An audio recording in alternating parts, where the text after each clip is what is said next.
안녕하세요 여러분. 오늘 하루도 여러분을 자녀 삼아주시고 여러분과 동행하시는 하나님께 대한 감사함이 넘쳐나는 그런 하루가 되기를 축복합니다. 오늘 본문은 사사기 6장인데요 1절부터 24절까지 먼저 한번 보도록 하겠습니다.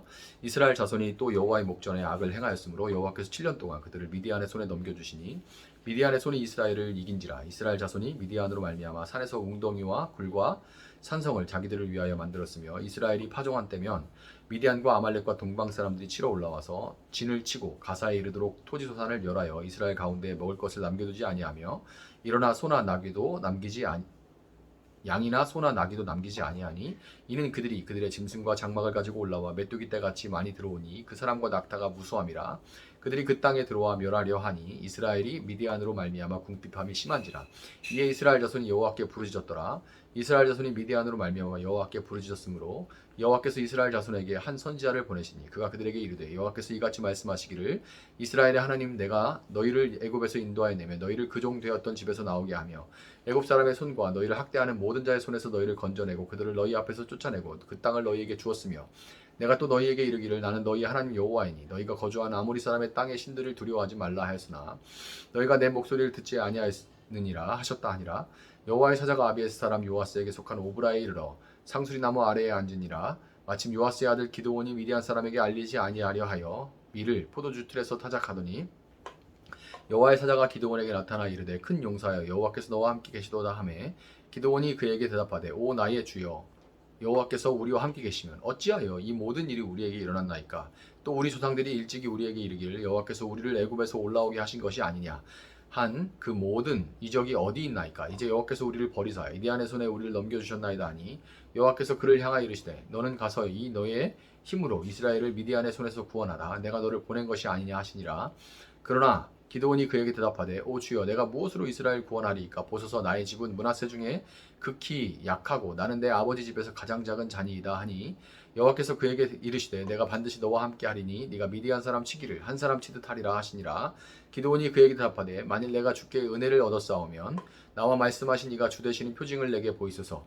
내가 예물을 가지고 다시 주께로 와서 그것을 주 앞에 드리기까지 이곳을 떠나지 마시기를 원하나이다 하니 그가 이르되 내가 너 돌아올 때까지 머무르리라 하니라. 기드온이 가서 염소새끼 하나를 준비하고 가루 한 에바로 무교병을 만들고 고기를 소쿠리에 담고 국을 양푼에 담아 상수리 나무 아래 그에게로 가져다가 드리매 하나님의 사자가 그에게 이르되 고기와 무교병을 가져다가 이 바위 위에 놓고 국을 부으라 하니 기드온이 그대로 하니라. 여호와의 사자가 손에 잡은 지팡이 끝을 내밀어 고기와 무교병에 대니 불이 바위에서 나와 고기와 무교병을 살랐고 여호와의 사자는 떠나서 보이지 아니한지라. 기드온이 그가 여호와의 사자인 줄 알고 이르되 슬프도소이다 주 여호와여 내가 여호와의 사자를 대면하여 보았나이다 하니 여호와께서 그에게 이르시되 너는 안심하라 두려워하지 말라 죽지 아니하리라 하시니라. 기드온이 여호와를 위하여 거기서 제단을 쌓고 그것을 여호와 샬롬이라 하였더라. 그것이 오늘까지 아비에셀 사람에게 속한 오브라이에 있더라. 아멘. 하나님의 은혜로 가나안의 압제에서 노연한 이스라엘은 40년 동안 평화를 누리게 됐습니다. 그러나 평화가 지속되니까 평화로워지니까 이스라엘은 또다시 악을 행하는데요. 낮은 자존감으로 고생하시는 어떤 분들은 평화롭고 지금 내가 평화롭고 행복하면 그 평화가 깨질까봐 걱정하는 분들이 좀 있죠. 그런데 하나님은 내가 너무 행복해서 하나님께서 이 평화를 이 행복을 뺏어가면 어떡하죠?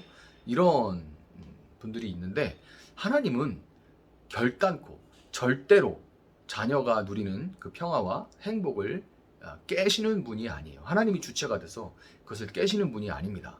평화로운 가운데 늘 평화의 왕이신 하나님을 찬양하며 감사함으로 순종하며 살아간다면 얼마나 좋겠습니까? 그게 곧 낙원이겠죠. 그렇지만 하나님은 언제나 사람을 떠나거나 버리시지 않지만 사람은 조금만 살만하다 싶으면 하나님을 떠나는 것이 일상입니다.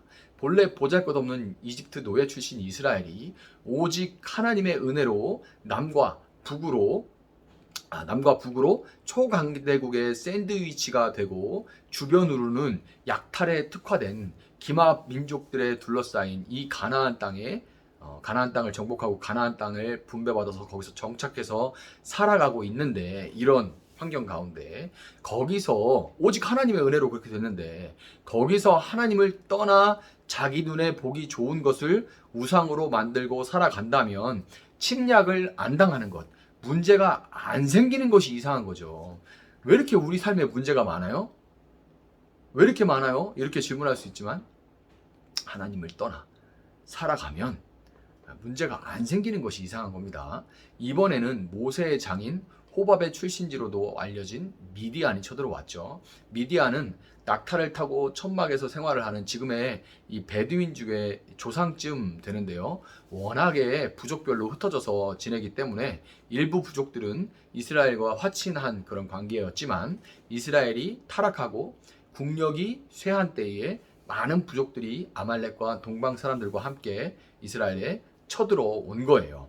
2절은 이들로 인해서 이스라엘은 산에서 웅덩이와 굴과 산성을 자기들을 위하여 만들었다라고 그렇게 기록을 하고 있죠. 추수 때만 되면 메뚜기 떼처럼 쳐들어와서 낙타를 타고 막 몰려오는 거예요. 그래서 곡식과 가축 할 것 없이 싹 쓸어가 버리는 그들로 인해서 마치 이스라엘은 마치 두더지와 같이 숨어 사는 그런 신세가 되고 말았던 겁니다. 젖과 꿀이 흐르는 땅을 밟는 곳마다 이미 주셨다는 이 하나님의 말씀을 믿고 여호수아의 인도로 가나안을 정복한 이스라엘이 어쩌다가 이런 처지, 이런 신세가 되고 만 걸까요?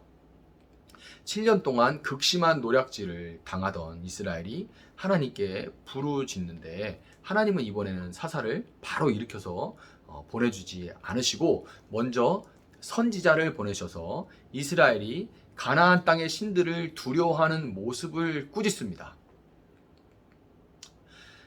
사사들이 부르면 요청하면 이스라엘 백성들이 이제 일어나서 같이 싸우죠.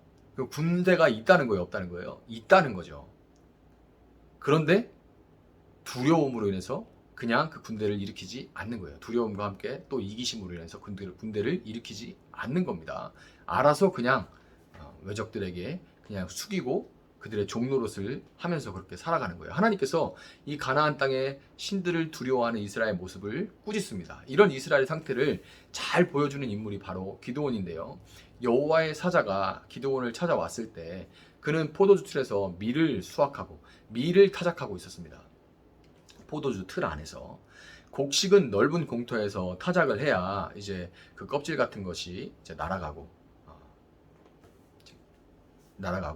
그리고 이제 알곡들이 남아 있겠죠. 그래서 이제 넓은 공터에서 쭉정이들이 날아가도록 그렇게 타작을 하는데 포도주는 우묵한 곳에서 짜죠. 그런데 미디안의 약탈 때문에 보이지 않는 이렇게 막 두드리고 있는 게 보이면 또 쳐들어올 수 있어 이러면서 안 보이는 우묵한 곳에 들어가서 그 얼마나 타작하기 힘들었겠어요. 그런데 거기서 약탈을 걱정해서 반대로 지금 기드온이 하고 있는 겁니다. 이런 순간에 여호와의 사자가 기드온에게 큰 용사여 여호와께서 너와 함께 계시도다 이렇게 말을 합니다. 여호와라는 신이 너와 함께 계시도다. 너는 잘 모르겠지만 그러나 여호와라는 신이 너와 함께 계셔 라고 기드온이 이렇게 천사가 말을 한 게 아니라 기드온이 여호와를 알고 있다는 것을 전제로 하고 있습니다. 기드온으로 대표되는 당시 이스라엘이 하나님을 몰라서 그토록 구차하게 지낸 것이 아닙니다. 이와 마찬가지로 오늘 한국교회와 또 우리가 세상 눈치를 보고 있는 것도 하나님을 모르기 때문이 아니죠. 이렇게 그냥 타협하면서 살아가는 게 하나님을 모르고 있기 때문이 아닙니다. 하나님을 알면서도 세상 눈치를 보면서 우리가 살아가고 있는 거예요. 자신이 하나님께 속해 있다는 사실이 세상을 살아가는데 별로 힘이 되지 않습니다. 여러분 예수 믿는다는 거 세상을 살아가면서 힘이 되나요? 직장 생활 하는데 힘이 되나요? 신앙이 실천용이 아니라 실전용이 아니라 다분히 예배용인 거죠. 이 신앙이 예배용인 거예요. 주일날 교회 와서 예배 드리는 데까지만 필요한 거지 우리 실생활에서 실전용으로는 작동을 하지 않는 겁니다. 여호와의 사자가 자신을 큰 용사여 하고 부를 때 기드온이 어떤 심정이었을까요? 만약에 뭔가 믿는 사람 같은 그런 모습을 보이고 있을 때 어깨가 이제 그 천사가 나타나서 큰 용사여 이렇게 말했다면 어깨가 막 으쓱해질 수도 있겠지만 스스로 생각해도 큰 용사는커녕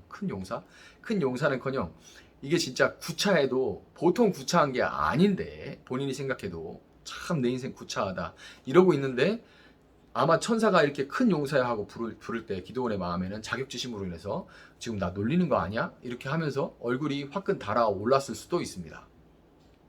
부끄러움에 이 기드온이 항변을 합니다. 뭐라고 항변해요? 제가 오죽하면 이렇게 하고 있겠어요. 하나님은 저희와 함께 계신다면서요. 하나님 계신다면 왜 이토록 미디안에게 눌려 지내는데 그냥 내버려 두십니까? 우리 조상들은 이집트에서 건져내셨다면서요. 우리는 버리신 겁니까? 그런데 여러분, 이스라엘이 이집트의 노예로 지낸 것은 스스로 선택한 결과가 아니었지만 지금 미디안에게 눌려 지내는 것은 순전히 이스라엘의 선택의 결과죠. 하나님께서 유업으로 주신 젖과 꿀이 흐르는 땅을 이방 족속에게 우상 숭배를 통해서 약해지고 이방 족속에게 결국 떠넘겨준 것은 그 책임은 전적으로 이스라엘에게 있는데 하나님께서 자기들을 버리셨기 때문이 아니냐 이렇게 지금 항변을 불평을 지금 기드온이 하고 있는 거예요. 여호와의 사자는 기드온을 큰 용사여 하고 불렀지만 기드온은 우리가 봐도 분명히 그는 큰 용사의 모습을 절대 보여주고 있지 못합니다. 그런데 여러분, 우리도 다를 바가 없어요. 우리 중 누가 스스로 자신을 볼 때 아, 참 나는 진정한 믿음의 용사다 라는 그런 생각이 들 수가 있겠습니까? 사람은 언제나 물량 중심이기 때문에, 눈에 보이는 것 중심이기 때문에 큰 용사라고 말하면 당연히 그에 상응하는 어떤 업적이, 눈에 보이는 업적이 있어야 돼요. 그렇지만 하나님은 그렇지 않습니다. 하나님은 우리의 연약함에도 불구하고 우리를 큰 용사로 불러주시는 거예요. 왜냐하면 우리를 그렇게 부르시는 분은 반드시 그 말씀을 성취하시는 분이기 때문입니다. 본문 16절에서 하나님은 두려워하면서 오 주여 내가 무엇으로 이스라엘을 구원하리까 하고 묻는 이 기드온에게 내가 너에게 이런저런 능력을 줄 테니 이것으로 이스라엘을 구원해라 라고 하지 않으시고 내가 너와 함께 하겠다. 내가 너와 함께 하겠다. 이렇게 말씀을 하십니다. 기드온이 미드안보다 강하기 때문에 미디안을 칠 수 있는 것이 아니라 하나님께서 그와 함께 하시기 때문에 미디안을 칠 수 있는 거예요.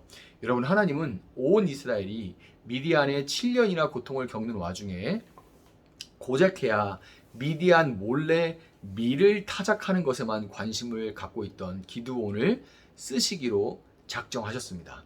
기드온이 하나님을 견고하게 의뢰했기 때문에 하나님 나를 사용해 주세요 막 이렇게 의뢰하고 요청했기 때문이 아니라 기드온을 부르신 하나님께서 그와 함께 하셔서 이 모든 일을 이루실 것입니다. 온 교회가 세상 악한 영의 압제하에 수치를 당하고 있는 지금 어쩌면 우리도 세상 눈치를 보면서 자기한테 남은 그 한 조각 떡을 빼앗기지 않는 것에만 관심을 기울이면서 살고 있을 수도 있습니다. 그렇지만 여러분, 하나님은 우리가 그런 상태에 머물러 있는 것을 그냥 내버려 두시지 않아요. 그분은 오늘 여러분과 저를 이 시대를 위한 지역과 직장과 사업장과 가정을 위한 큰 용사로 부르고 계십니다.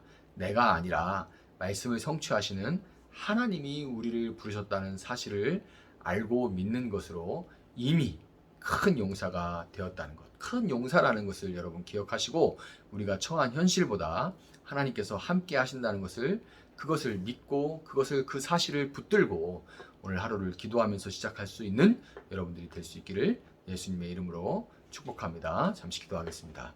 사랑하시는 하나님 감사합니다. 오늘 하루도 붙들고 살 수 있는 말씀을 허락하여 주시니 참으로 감사합니다. 하나님, 우리가 참으로 연약하고 부족하고 미련하지만 그럼에도 불구하고 세상이 말하는 그런 조건이 아니라 우리 자신을 큰 용사로 먼저 믿어주시고 불러주시고 세워주시는 하나님을 찬양합니다.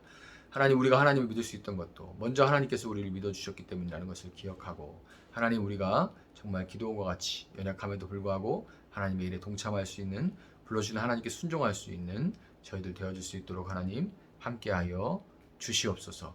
감사하며 예수님의 이름으로 기도합니다. 아멘. 오늘 주시는 말씀 붙들고 계속해서 기도합니다.